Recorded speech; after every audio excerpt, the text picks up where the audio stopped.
Welcome to Founders Unplugged, hosted by Greg McCallum. Long-form, honest conversations with founders and entrepreneurs from around the world. This is part 2 of this episode. Be sure to check out part 1 if you haven't already.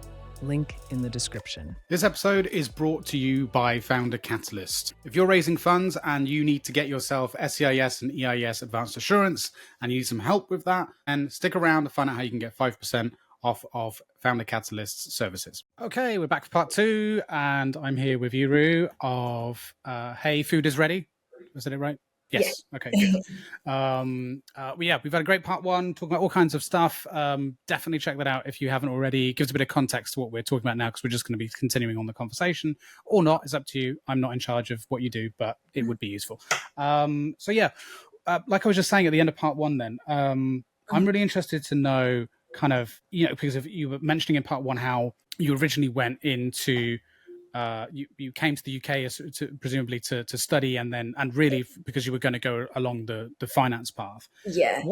And then you've kind of got this bug now, the entrepreneur bug, and you're a founder. You've managed to get some funding and some traction, and things are going well. You've got customers, etc. So I'm interested in what's like been the most surprising thing about entrepreneurship that like maybe you had already a preconceived notion about. Do you know what I mean? That some sort of stereotype that has been completely changed or shattered or been just overall surprising. Yeah, completely. I think from the outside perspective, like whenever talking about entrepreneurship, it's always like a very kind of like positive kind of, people be like, wow, it's quite cool, like you're running your own business and you have you build something. But I think from my perspectives, I think it's like 2 parts. One is positive, one is a bit like negative in a way. Like, this whole journey is quite stressful and lonely as well. Like when there's a problems, you don't really get to complain to anyone really. Like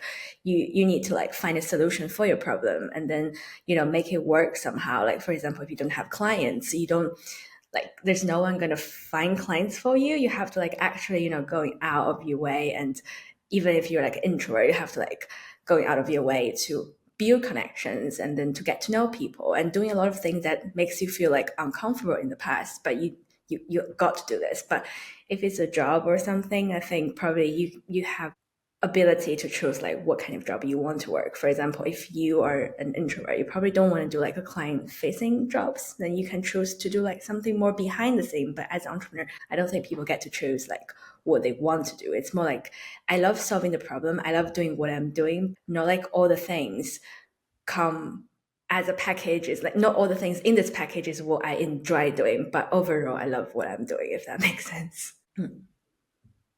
So I think you were silent. You mute yourself. I did mute myself. Yes. That's the first time I've done that on this show. But no, I was just agreeing with you. And it's interesting you mentioned about the loneliness part. That comes up so often in these conversations, that it's something that I think everyone kind of expected to some degree, but it's kind of a bit of a shock that, how capable someone can be of handling it, but also how difficult it is. It's completely, you didn't realize what you could achieve, like completely, to some extent. Yeah. Because for example, if you work in a corporate job, you get to like see your colleagues and you get to like socializing with them. But if, for example, if you're working in your own business and one day you wake up, you're like, I don't want to go to office, or like I don't want to, you can just stay home and, doing all the work by yourself and just sitting in front of a laptop and doing all that. And I think it's quite a different kind of like feeling. Yeah.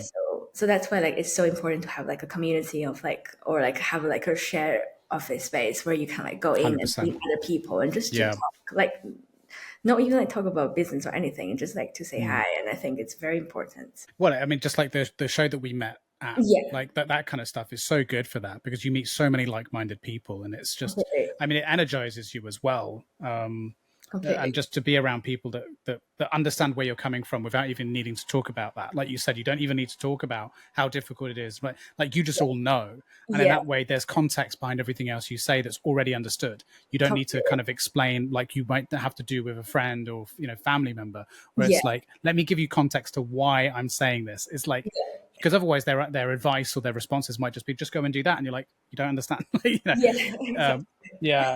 It's true. And didn't you mentioned as well, am I right that you mentioned that your father was or is an entrepreneur as well? Yeah. So did you do you feel like you maybe there was always a bit of interest in it from that perspective too? Yeah, I think so. Like when I was like a lot younger, whenever my parents asked me like, "What do you want to do in the future?" and I said, "I want to be like an entrepreneur." At that time, I don't really understand like what entrepreneur Okay. is. I just love what my dad is doing, and like almost like get inspired by his personality and the way how he does jobs, and then I thought I want to be someone like him. So that's more like an initial idea, but I didn't know like how to start and all that. It's just like when I was 5 years old, I said I want to be someone like my dad. So I think that's like a sort of like a planted seed inside me. Yeah.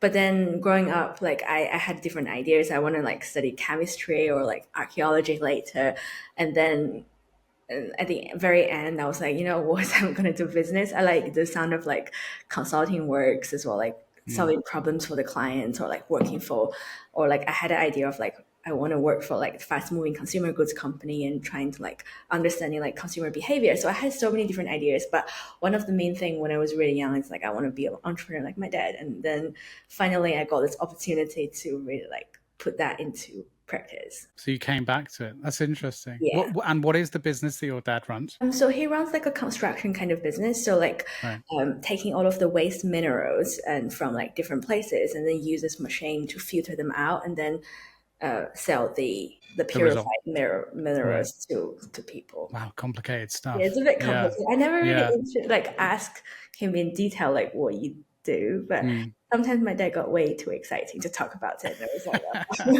but the thing is, it's interesting because I bet now you understand that excitement now. Then maybe you didn't before. You're like, oh, okay. How can you be this passionate about this? Like, and then now you're like, oh, I get it. It's because it's yours. Completely. I think how has that changed the dynamic between you guys since becoming more entrepreneurial minded? So sometimes like when I meet some problems or like when I'm just feeling like not too great, I will call my dad rather than my mom because my mom doesn't understand that. Like, my dad will give me like practical sort of like feedback or ideas or suggestions because he went through the similar kind of journey and a lot of like soft skills. I think he taught me a lot of like soft skills and how to like dealing with clients, how to approaching like problem solving and all that. But my mom is more like, you can take a rest, drink some water, be happy. And I was like, Mom, I can't. That's the great typical mum answer. It's like, have a banana. Like a banana solves everything. It's like, have a banana. Just have a thinking fruit. That's always the solution. And a nap. Yeah, exactly. Yeah. So, and then probably some comment about our weight, right? It's like you're looking a bit, a bit thin, or you're looking a bit fat. There's always something. Yeah, it's like, thanks, Mum. And my mom's like, your hair looks different today. Can you like tie your hair? Like otherwise your hair is gonna be like everywhere in the room. And it's like, I'm living alone. I can't have. Yeah, and it's also like I asked you how I can close this deal. Like, what are you talking about? So it's a typical like mom thing, which is that's why like I think me and my dad now like rather than. We still talk about like things outside of work as well. But sometimes when I have like a question or when I approach some sort of like challenging times, I would call my dad and asking about, like how he would have do that if he's in a similar kind of situation. Yeah, it's an interesting, isn't it? Because I obviously speak to a lot of founders with different relationships to entrepreneurialism, and some that have none in their family at all, and some that have it. But it seems like more often than not, there is someone in the family they were close to in their childhood that was entrepreneurial in one way or another. That's interesting. There seems to be like that common theme. But it also means that what I've noticed with the other side that have had none is the journey has been a lot more difficult because they haven't got those people in their lives that get it, or that they can ask for advice or things like that, and it can create a bit of distance between friends and family. Completely. That's interesting because I do have friends like started the business with me on a similar time frame, and then they just give up because family doesn't support them. Because when you tell, like, I'm get lucky enough, like my parents really like they're really supportive. Like I told them after graduate, they said, "Are you looking for a job?" And I said, "I'm going to start a business," and they said, "Oh, that's cool." And they start listening to my like business ideas and giving me feedback on that. But I know a lot of like friends when they tell them family like, "Oh, I want to start a business," in their mind it's like, "Are you going to be unemployed for so long?" Right, because that's what they hear. People who don't understand that world, they don't hear entrepreneur, they hear unemployed. Exactly. that's all they hear. you know. Yeah, like they ask them like, do you not want like a proper job? And like, do you not want to like sit in the office like 9 to 5? So a lot of people actually give up because of like the pressure from the family. So I think Yeah. it's definitely like, yeah, family plays a very important role of that. And it's difficult because you want to listen to your family too. But, someone explained this to me really, really, in a really interesting way, Mhm. actually at one of the Rare Founders events years ago. And it was Yeah, a lady I met who is a psychologist. yeah, And we were talking about the psychology of this. And she explained to me that it's because if you boil it right down, friends hmm and family aren't actually, they're not thinking so much about you. They're thinking more about them. yeah, And she's like, I hate to say it, but it is actually kind of relatively selfish that all yeah, they're thinking about is how many times am I going to have to pick up the pieces for this person? How much support am I going to have to give this person? How many times am I going to have to be there to tell this yeah, person? I want them to be financially and professionally stable, because then it yeah. means I can relax a bit, right? Ah, There yeah, is a that's selfish true. element to it, and it's like, oh god, Exactly. yeah, when you boil it down, like That's there is true. that, Yeah, maybe to a that's the degree. reason why, like a lot of families they want their like kids to be, I don't know, like lawyer or doctors or just like kind of stable Right. jobs, teacher or Yeah, whatever. Yeah. It's because then you can because relax a bit. It's like, I've done my exactly job, because it's give me a break. stability. Exactly. It's Yeah.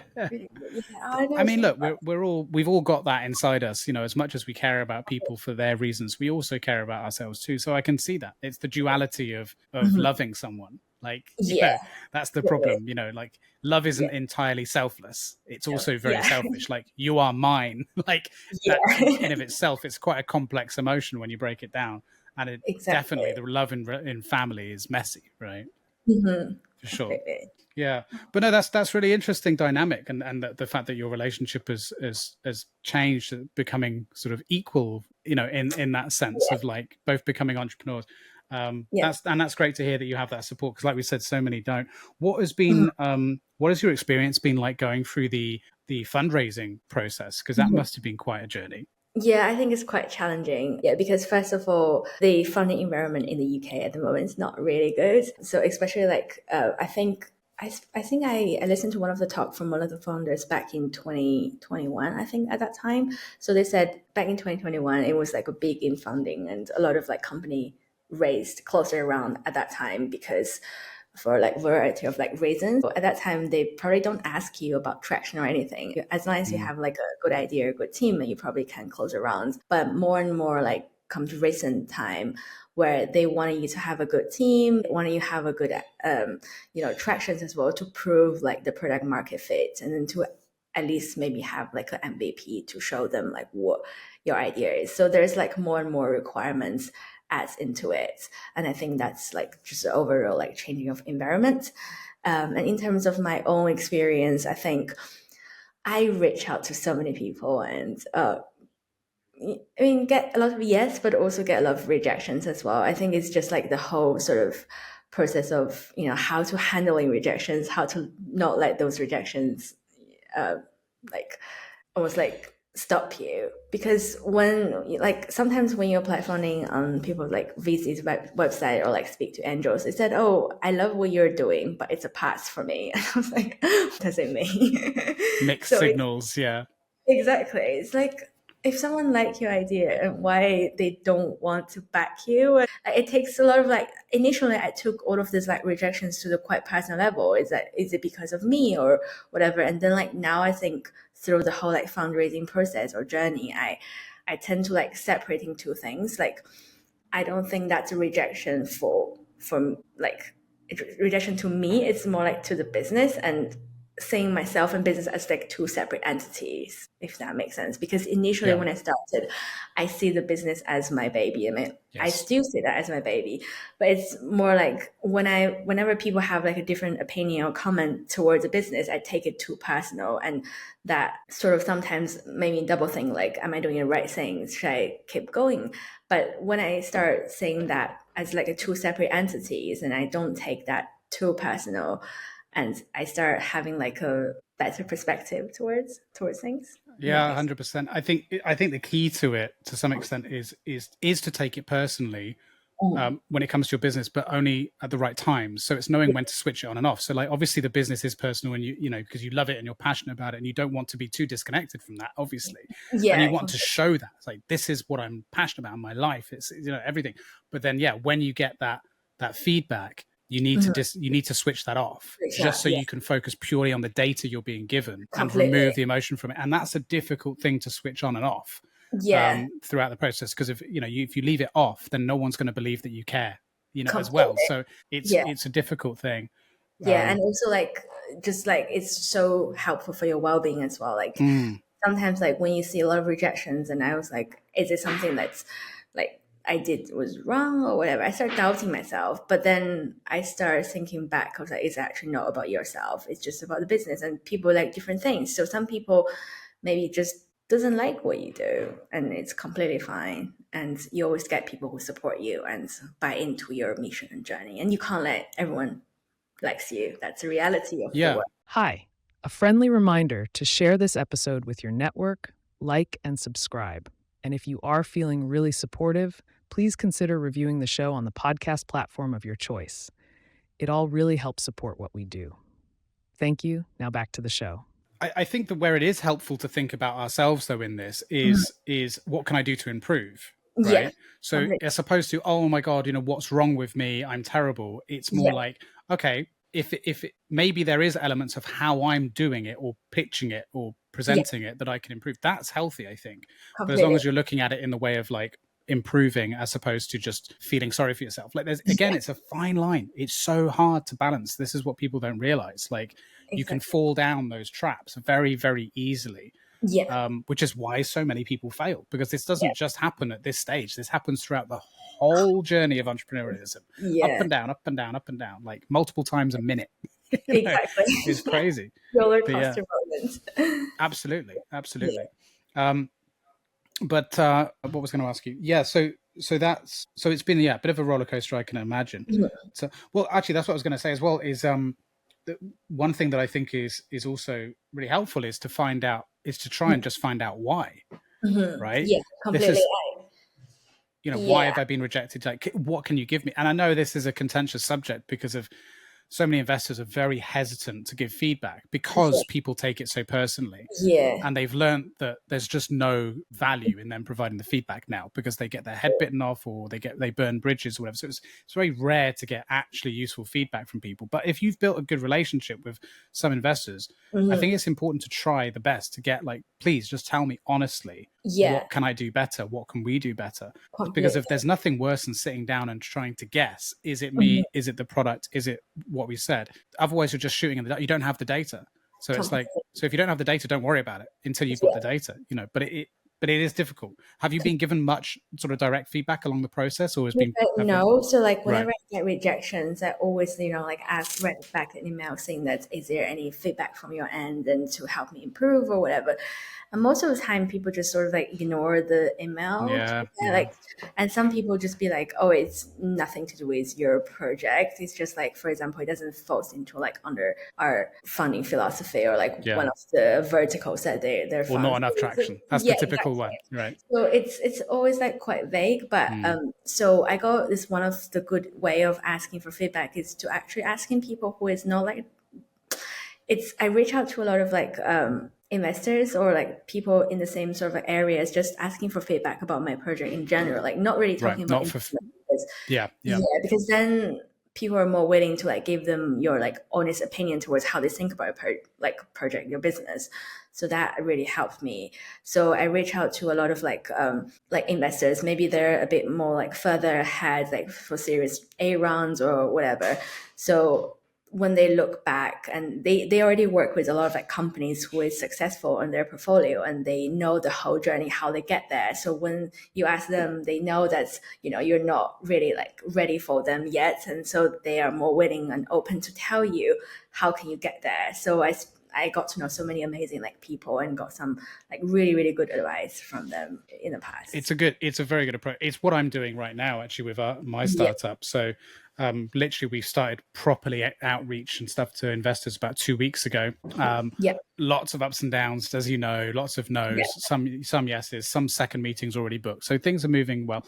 But throughout that entire experience as well, I was also reaching out to my network of investors, mostly angel investors who I know, friends, colleagues, things like that, people who I know relatively well, and sort of simultaneously saying, can I just get some feedback? But I guess where you have an interesting situation, the problem with asking people for feedback or opinions is they always have them, right? Yeah, completely. So sometimes you can be encouraging feedback just for the sake of feedback.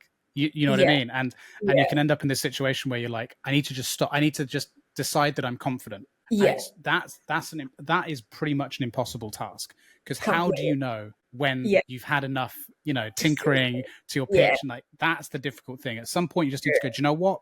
That's enough. I'm just going to try this for a month.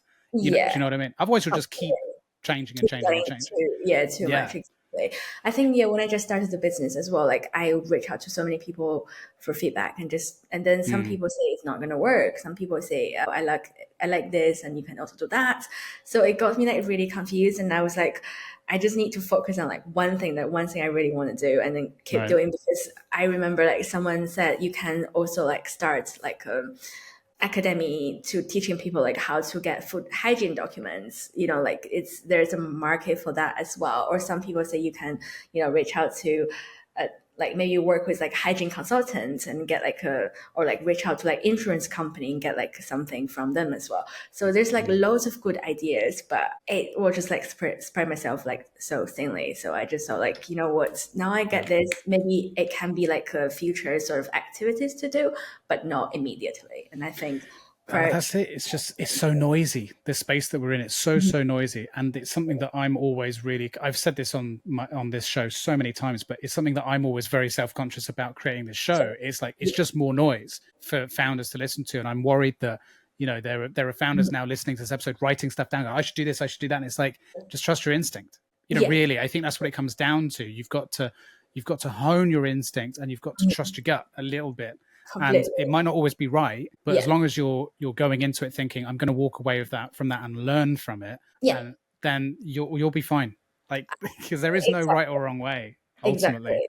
I think it's really just about like this whole learning like opportunity. What I love about entrepreneurship is like you get the first-hand experience to do things that you probably wouldn't have the opportunity to do so otherwise. I think a lot of like my friends after graduate from uni, and they went to like big companies and started their like first graduate job, and now they get promoted. Sometimes I look at myself and it's like, I get pressure from them as well. Like, I see their LinkedIn posts and say, oh, they get promoted. And I was like, what if my current idea wouldn't work? And then like, would I go back to corporate life? And then would they be my manager? Like I got this kind of pressure from them. But then I think about it and I was like, this is such a good, like, learning opportunity, and just like a opportunity to develop myself as a person.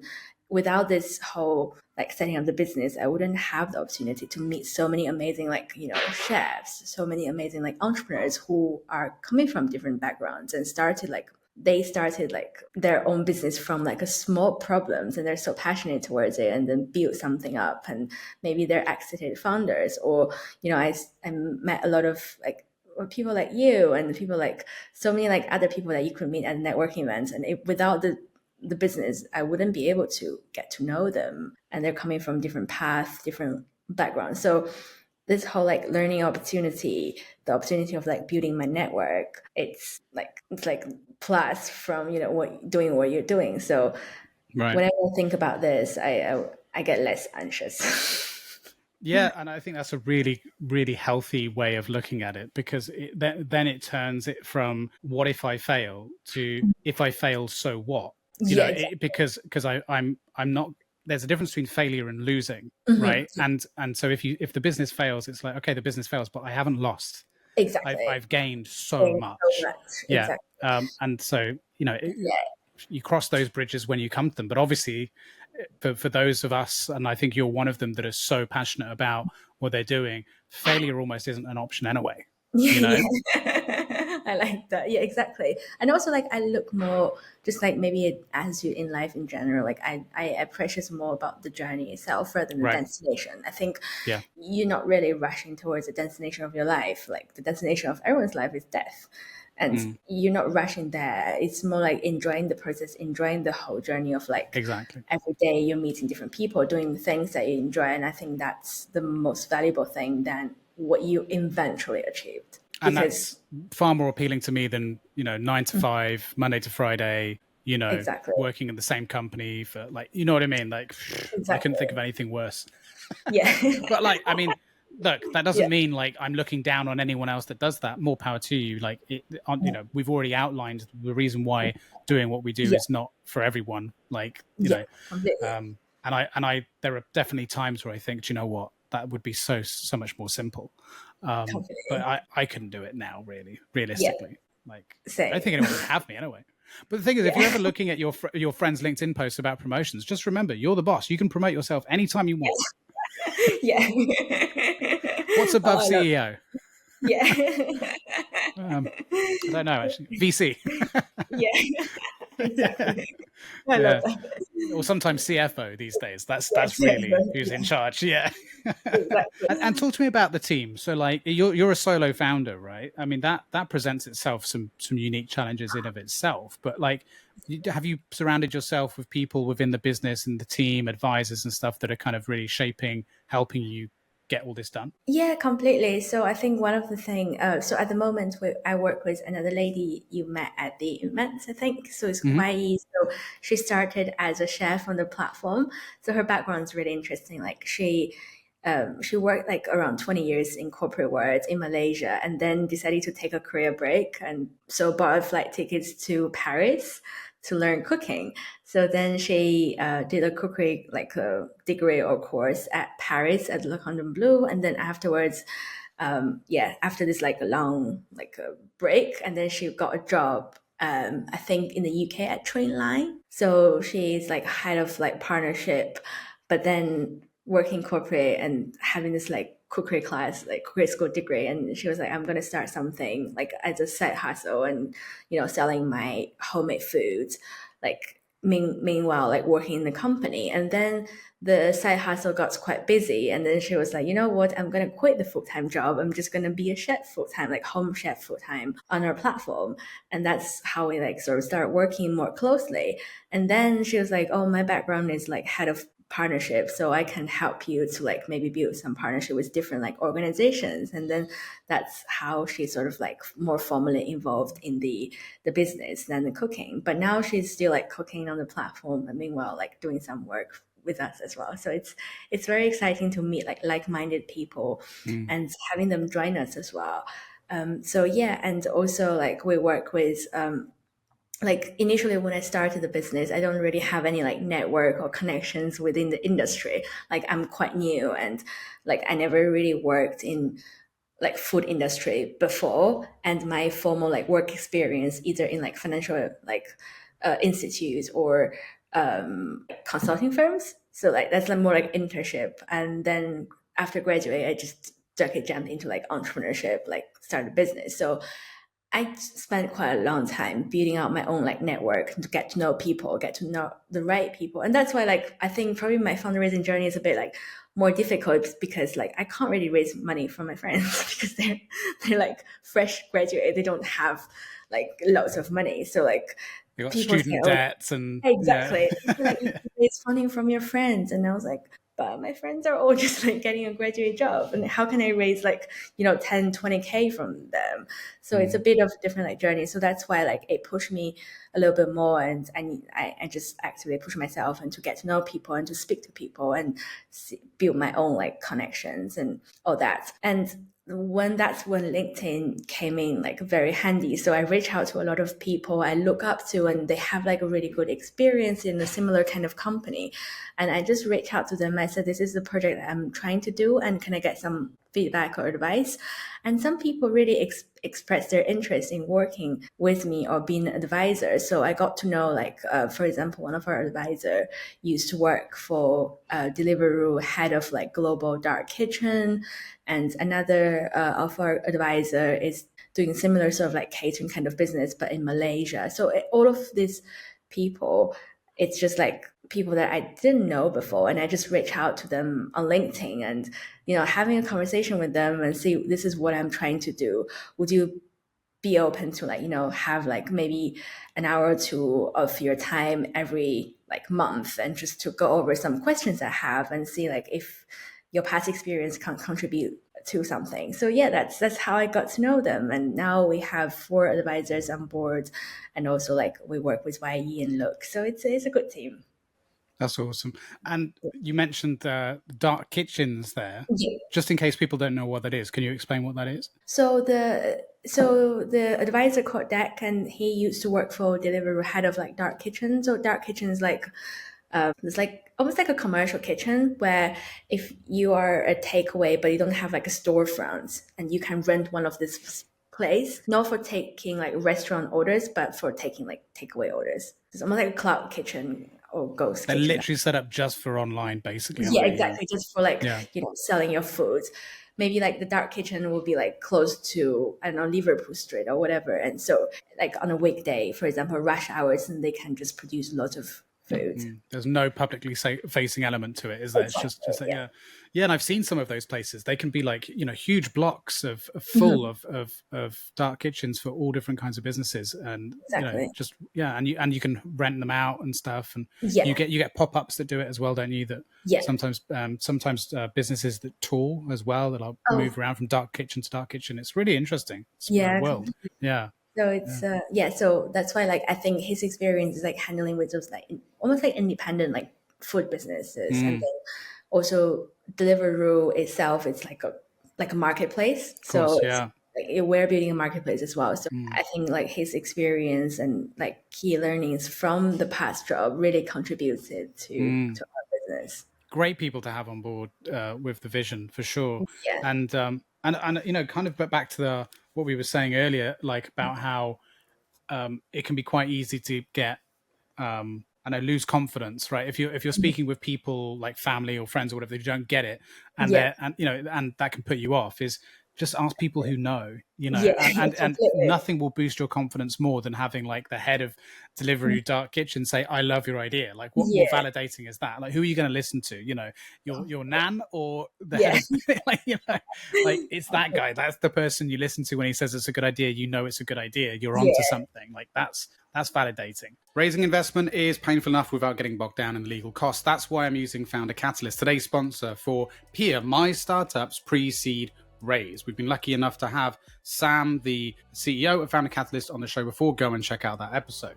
Their funding round service offers the most cost-effective way to produce funding round legals in the UK. It's just £1,495 excluding VAT, with no monthly fees or hidden extras, no matter how much you're raising. One Founder Catalyst customer recently raised 2.7 million and saved around £10,000 compared to the next option.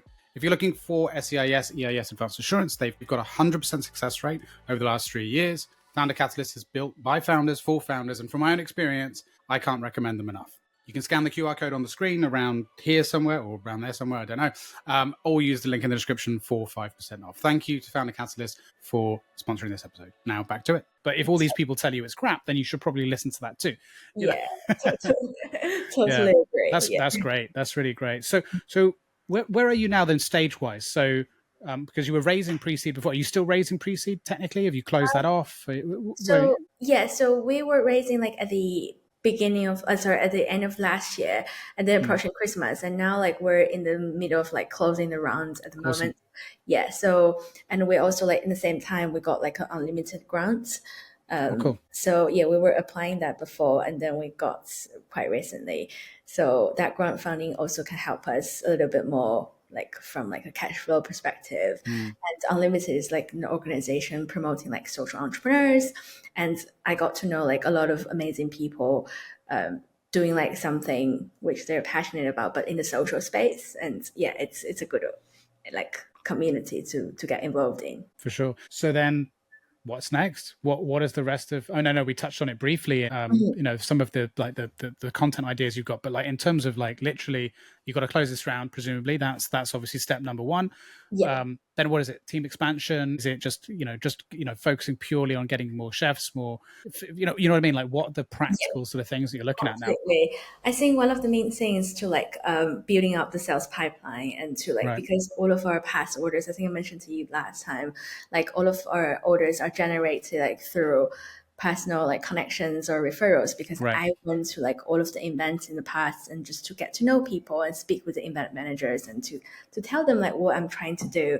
And this really helped us to build a good relationship with them. So now And you've worked with some big clients, right? yeah, so we work with like companies like Google, Barclays, Condé Nast, like recently catered for like British royalties and like Taylor Swift and all that. Awesome. So it was That's cool. good. I mean, Taylor Swift, you've made it. If you've Yeah. catered for Taylor Swift, that's it. Exactly. Like that's higher than royalty. That's higher than Barclays. That's like the top. Yeah. So I catered for like the Eras tour at the Wembley Stadium. Wow. So it was like a really good experience, and I try to like be present at all of the events so that I can speak with the chef and to understand, you know, like how to improve the operations, and also like speak with the event managers to figure out like why they order from us, no other company, to get an idea of like what's our unique like selling point or unique like value proposition in this market. So it really helped, and we got around like 85 to 88% of like repeat ordering rates and around 66% of like referral rate. So we generate new events, new leads through like referrals, because a lot of like event managers, they're working with a smaller community. Like they have the event manager groups and they refer our services to their friends who also event manager or facility managers in the company. Yeah, through those like referrals, and we also got quite a lot of like new clients. So that's what we did in the past. And then coming to 2025, one of my main sort of ideas is to building like more like a scalable sales pipeline to reaching out to more people, which is outside of our network, and to see like how to really scale this up. So that's like one of the priority in 2025. And also another one is the content creation perspective that I mentioned earlier. It's you know, like highlighting all of those like chefs' recipes and using that to really like showcasing different people's stories, and then that potentially would help the generating the sales as well. But given that you're predominantly B2B, how does the content marketing play into that? Because traditionally that would make sense from a B2C sort of, yeah, but how does that play in then? Is it just more that it's going to be more targeted rather than just more generalized content? Is that the thought process? I think my that's a really good question. Like I got this question like quite a lot of time from different people, and I think my understanding is like, you know, event manager, all of these people, they're all like humans. They scroll down like reels anyways. So a lot of time, like I think the video itself maybe not super focused on like deliver sales information. It's just like purely like sharing their stories and, you know, like what kind of cuisine, there's recipes and all that. And maybe someone see it and they can like refer that to like their event brand manager. awareness. Exactly. Really. It's building the brand awareness and making people think that whenever they think about Hey Food is Ready, it's like authentic world food made by those people who know the recipe the most. And then from there, and we sort of like get into the B2C space. Well, I mean, if someone was to approach Hey Food is Ready for like catering for a wedding or something like that, you would be able to do that as well, right? Yeah, it's not exactly. just corporate events. So there is still a strong case for B2C and B2B marketing and brand awareness, because if actually it falls into all kinds of situational needs, not just corporate events, but human events in general, right? Exactly. Yeah. So we catered for like our first wedding back in like September last year in Newcastle, actually. Oh, okay. Like, we didn't do marketing, or we didn't like, you know, it's more like they saw the business and then they ordered food from the event and they really like it. So one of the lady who worked in the organization said, can you cater for my wedding? And it's similar kind of setup. And I said, yes, of course. So that's how we got like the first wedding catering, which is very sweet. But I think it's more like it's both like B2B and B2C, but as long as the order size is big and we can cater, because it's the same sort of like concept. It has to be a certain scale. Yeah. Yeah, exactly. Yeah, that's very cool. What about these chefs then? Where do you find them? How do you find them? Because of these, presumably are these always people that you approach that are already existing chefs, or is it quite a lot of the time just home cooks who have never thought about it? Like, yeah, how do you go about that? It's really like a bit of like a mix, I think. Okay. So initially when we started, I started this platform like in back in 2021. So the idea is to like connecting neighbors or like, home chefs with neighbors. So I started as a B2C platform. I don't know if you know the background story, but at that I time, remember, yeah. yeah. So it's similar as like Just Eat, but for like Just Eat from your neighbors rather than like restaurants. So that kind of thing. But the problem is at that time, a lot of people, they already ordered food from their neighbors and through like Instagram or WhatsApp or whatever. So they don't, like chef itself or home cooks itself, they don't want to be on the platform. And having a platform to take a commission fee, first of all, and also the platform come in and say, oh, I need your food hygiene documents, I need your product liability insurance. Or like neighbors are living in the same community for 20 years and they start ordering food, they know each other. So when you buy a loaf of bread from your neighbors who baked in their house, you probably don't want to ask them for like a food hygiene document. You're just adding complexity, regulation, all that kind of stuff. Yeah. So that's why like when I pitched the idea to the chefs initially, and I got quite a lot of like rejections, they said, I'm happy with what I'm doing now. I don't want to like, be on your platform. So I was like, so what can I do? And then I attended quite a few like networking events. And at one of the networking events, I met this guy and he's an event manager and he ordered food for the event. And he told me like, oh, the food I ordered is quite expensive, but it came all in like those foil containers and it doesn't look like he spent quite a lot of money for that. And at that time, it was just like a casual conversation, but I remember that moment. Then later on, I was like, you know what, I'm gonna just send him an email and ask if he wanted our chef to cater for one of the events. And I just dropped him an email and he said yes. And he said, oh, I have like this 100 people's order. And I was like, wow. like 100 people's events and for like £1,000 or something like that. I was like, wow, that's amazing. So then but at that time I don't have chef on the platform to cater for that. I told him I have chef, but I don't. Oops.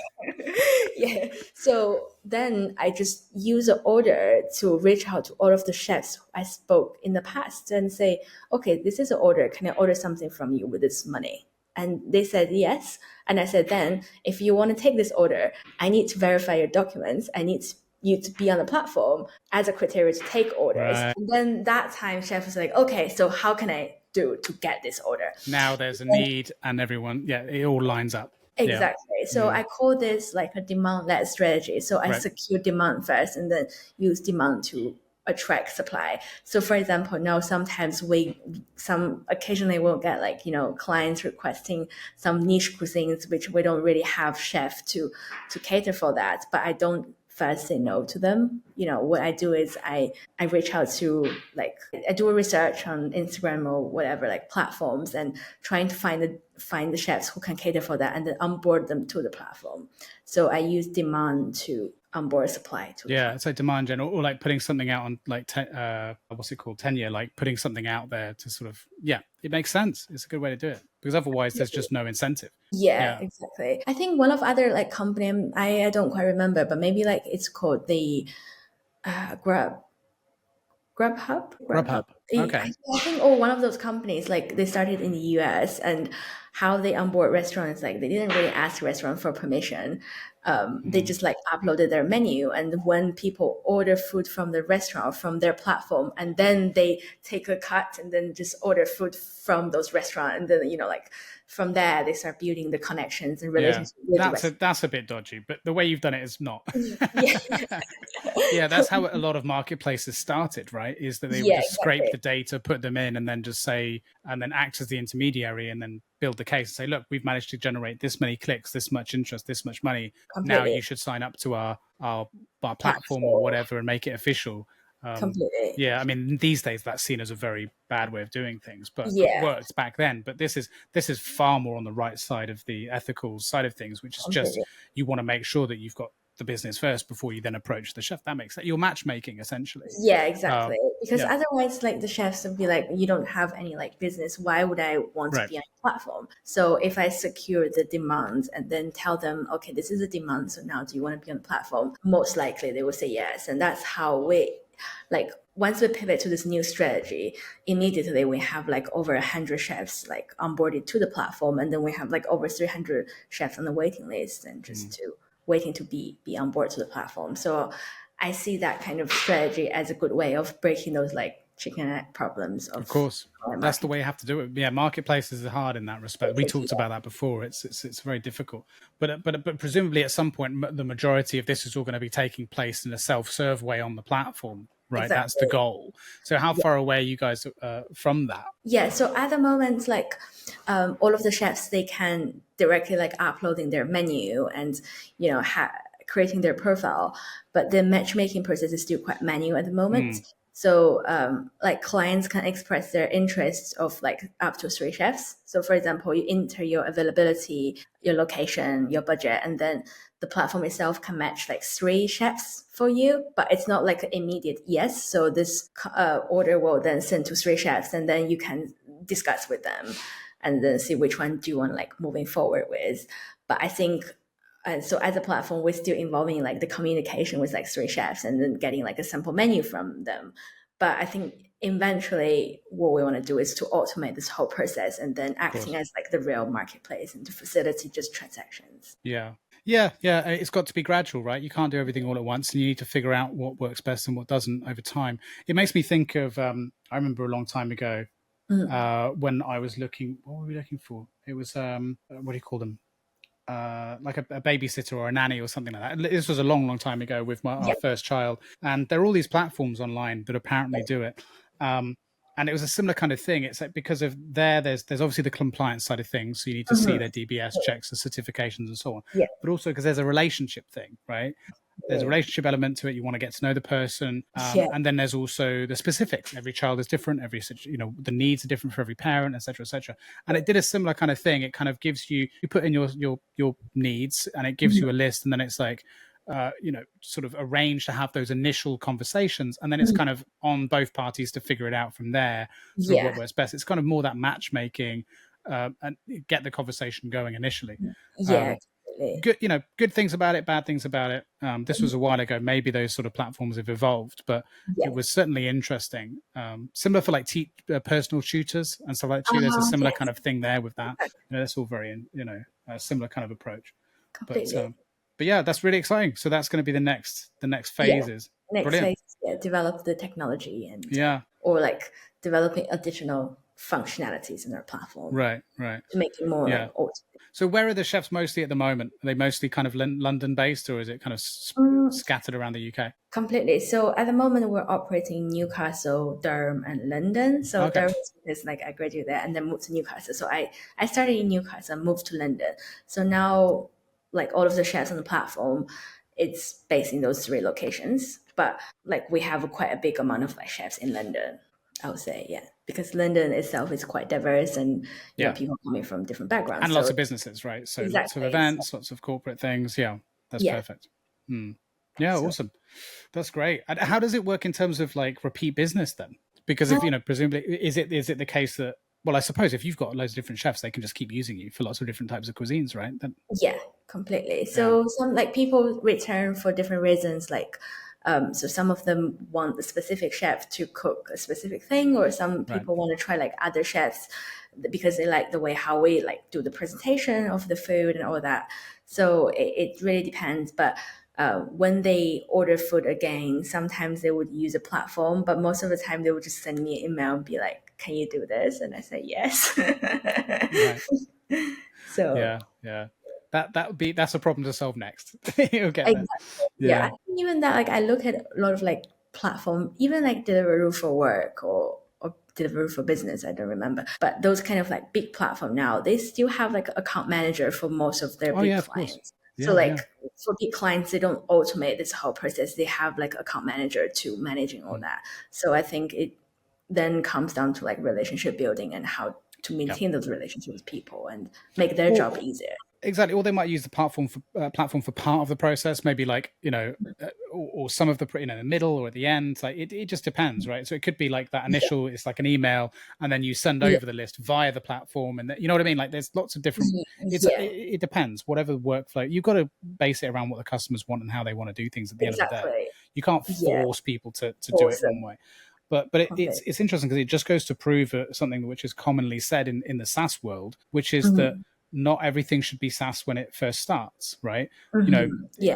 Most SaaS companies are consultancy companies first and Yeah. foremost. If you are enjoying this episode and want to support the show, please like, subscribe with notifications turned on, and let us know your thoughts and opinions in the comments below. This lets YouTube know we are doing something right. Back to the show. And so actually when people say like, oh, I need the money before I can build the platform, before I can start my business, it's like, no. If you boil down your SaaS into its core elements, it's probably a consultancy business first. Go out and start delivering that, validate the need, start generating money. So most SaaS companies can start way earlier than they realize, but it's not the way that they thought it would be initially, and then over time you automate, you become more and more closely resembling a SaaS company. But so many SaaS companies I know started as consultancy and a spreadsheet. Like exactly. I completely agree. Like for us as well, like the initial idea for me is to build a marketplace, but I didn't have enough funding to build out technology. So we started taking orders just like with the Squarespace website and a inquiry form. So when I get the inquiry from the clients, and then I become the piece of technology to match the suitable chefs, and then present what chefs can do back to the customers through email or WhatsApp or whatever, and then get a confirmation and get the transactions, and then acting as a platform to transfer the commissions, take the commission and then transfer the rest of money back to the chef. And so I think really technology to start with. But initially when I started, I was very on the idea of I need to build technology first. So I did spend a little bit of money and made this mistake and realized chefs doesn't want to be on the platform. And I was like, oh my God, so now I need to pivot and I need to do all this whole thing. But that's so common. That's so common, and it's a big misconception, I think, in the world of SaaS entrepreneurship, that you have an idea for something, you go out and build it, and then people will come. And it's like, no, don't go down that route. I do a lot of advisory work, and I come across this one all the time. Especially when it comes to marketplaces, the most complex, the most expensive SaaS tooling you can put together, keep it low tech, keep it low risk. It's because the best way to do it. It's not really if you build the technology and the customer will come, even if you build technology, the customer won't come. It's really to test out the demand first. Sometimes you have amazing technology, but no one uses the platform, and that's the problem. And you don't really know what to build until people start using it. So it's a bit of ego to think that you can know 100% what to build and exactly how to build it. It's like, no, of course not. Give them something small to start off with, and they will tell you what they want. Yeah, exactly. And then you build something they actually want, and they will use it completely. I think it's a really important message to put out there to the world, though, because there's so many people, I think, that have these ideas for especially SaaS businesses or apps, and all kinds of these really fancy, amazing ideas, and they're paralyzed to start. They don't start because they do a bit of research, and then they're like, oh, I need 50K, I need 100K. Do you know what I mean? Because the first thing that you Google is how much would it be to build an app, or how much. And if that's the first thing you're confronted with, you just stop. But it's an important message to put out there, I think, to the world, which is you can literally start your business tomorrow. There is nothing stopping you. You don't need any money. You can do it. And that's quite empowering, I think. Really empowering. Exactly. And also a lot of when I started at that time, I built a simple sort of version of the platform, and then I was like, why there's no one using and then I blame myself, thinking that maybe the reason why people don't use it is because my platform is not good enough. But it's actually not like that. It's you need to actually go out to meet people and to do things. It's interesting that because if that's not what most people go to, then the logical, the wrong but logical step they go to then is marketing. So now I need money to marketing. So it's I needed money to make the thing, and now no one's using it because no one knows it exists. So now I need to market it. So the problem just becomes more expensive, more complex, and you have no information to market. How can you speak to a customer when you don't know their language? You can't. So this is the trap that people fall into. And I've met so many founders that have spent tens of thousands of pounds on platforms of their hard-earned savings, to build something, and then they haven't got anyone. Then they start spending money with marketing agencies, and you know what I mean? And it just goes on and on and on. And in the end, it's start again, Completely. Yeah. I fall into that trap before as well. I reach out to marketing agencies and see how they do. And then I think what stops me is they're quotations Yes. too high. Yeah. Okay, fine. I'm going to do it myself. So I don't know how to do it. So let's just speak to people who you know and then see like if they can, hoping them to give you an order. I think it worked. Like, just to speak to people. And then they said, oh, I know this person like working this company and maybe they can put you in contact with someone. So like I started to look But that's at the sales, resources. isn't it? That's not marketing. So that's when you realize, Exactly. oh, actually, I don't need marketing. I need sales. Sales, exactly. So, Yeah. like when I started, I sort of like mixed these two terms, like sales marketing. You always think like sales is marketing, but actually it's not. Like it's very, very different. They're both sides of the same coin for sure, but they are absolutely different, distinct things. Yeah. Yeah. Yeah. Completely. But it's just so true. I think once people hear that and they understand that, it's quite liberating because it literally then it makes you realize that, and this applies to any type of business. I mean, a great example is like the chef that you work with and her story of, going corporate and so on, and then realizing that she can do a side hustle. It's like, it's really liberating to realize that anyone with a business idea, there is always a way of starting it. You don't actually need money and resources and all this stuff. There is always a way, some way of getting it off the ground, Yeah, exactly. Like even like a WhatsApp group or whatever. Like for example, if you want to build a marketplace, you can start it from like building a community of people who like what you're doing. And just like a simple WhatsApp group of like-minded people. And then from there, you can do like some tryout round and, facilitate the orders and see how it goes. And then when people like what you're doing, you have tractions and then you can think about building technology, but not like when you have like maybe first 100 customers or so. Yes, exactly. And don't build an app. For Christ's sake, everyone that I speak to, they always want to build an app. Why? Don't build an app. You don't need an app. Yeah. There needs to be such a strong case for an app. Such a strong case. Like, no one needs an app yet. We're good. We've got enough on our phone. Yeah.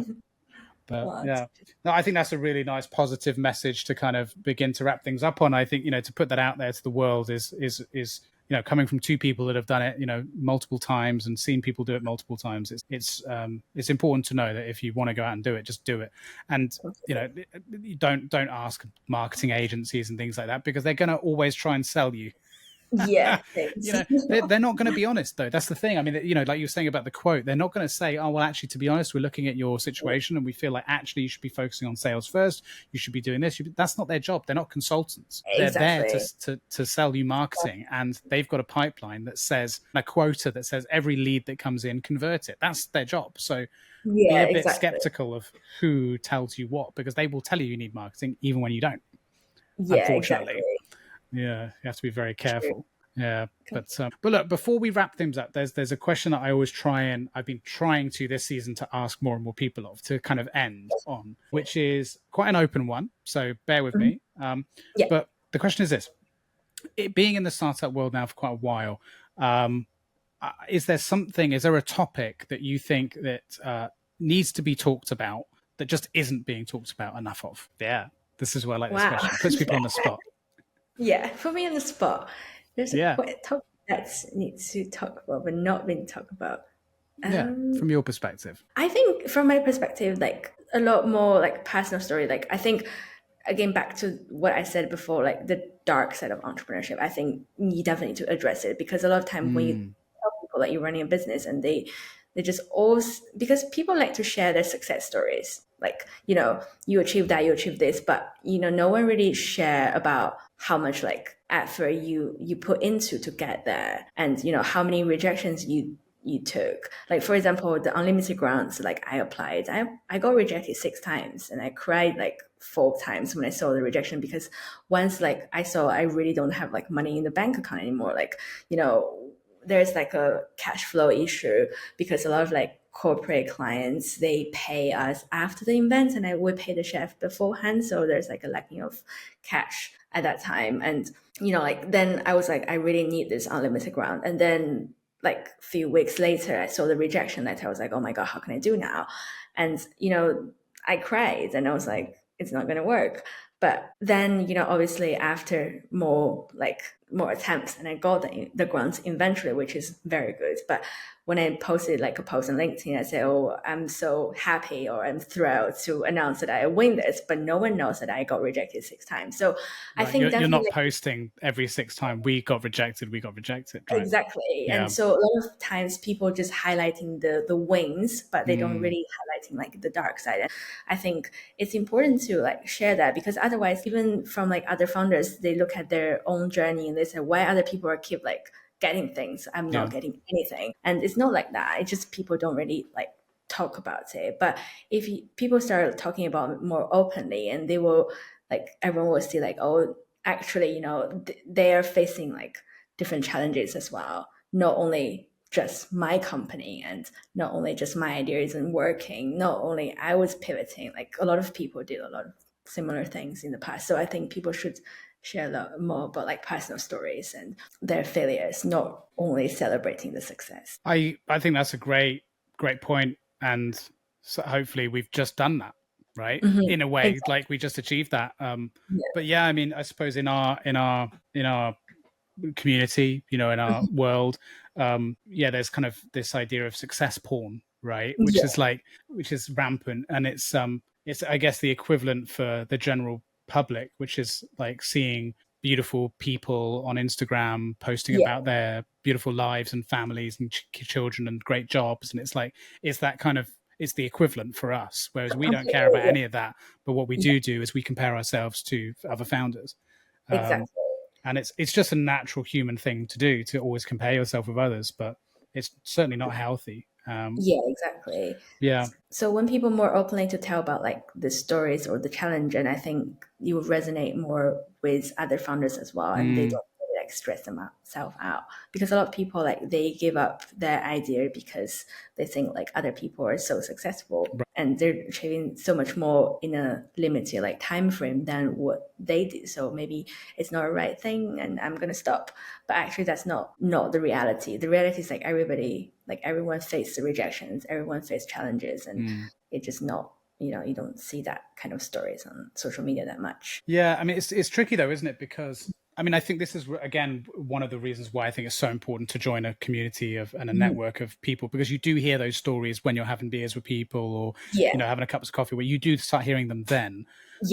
But it's also very tricky as a founder to be open and transparent about that stuff online, because your investors see it, your customers see it, and exactly. you have to be careful. And then sometimes it can break an NDA, or like I've had founders on before where literally before we click record, they're like, oh, just fucking investor, like, it's done this and done that, and like, so I said, but I can't tell you about this in the recording, otherwise I'll get sued.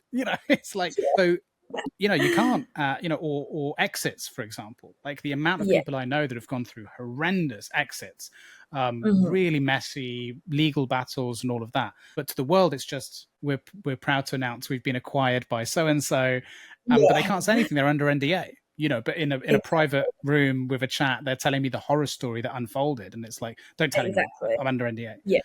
So it's you've got to play the game too. But completely. I agree. But I think you're right. I think we do need to be a bit more open about it. There's some stuff we can of course talk about, that's making me think about myself. Maybe I need to be a bit more, more vocal on LinkedIn anyway about my founder journey, but especially that sort of stuff. I'm going to take away from that too. So I think then you'll be like you will resonate with more people, because I think more people, came across like challenges and failure stories than the other. Yeah. I think we can all learn from that. Well, look, I think I've taken up enough of your time, and you've been so generous with it, and it's been an awesome conversation. I could talk to you for another 2 hours, to be honest, but I will let you go because you've got a lot to do. So, you've got to enjoy that founder journey, the ups and the downs. So listen, I will be putting your LinkedIn in the description, and of course the website for Hey Food is ready in the description. Is there anything else you want to shout out or for me to include down there? Instagram as well, like if Instagram, anyone brilliant. want to see some delicious photo of our like the food that chefs make, so you can come to our Instagram and have a look. Cool. Send me the link. I'll put it in there, no problem. And anything else you want to direct people to, it'll all be down in the description. So, and again, if people have listened this far and got to the end and they haven't listened to part one, listen to part one. But yeah, thank you so much for joining me. I really appreciate it, and best of luck with everything. You're going to smash it. I know you are. This is just, it's awesome. So and I hope one day you do open a side of the business which is more B2C for food, because I would love to be able to have at the click of a button, just, you know, lots of different cuisines from people who like create original, authentic recipes, or even just access recipes online. That would be awesome. So, so yeah, best of luck.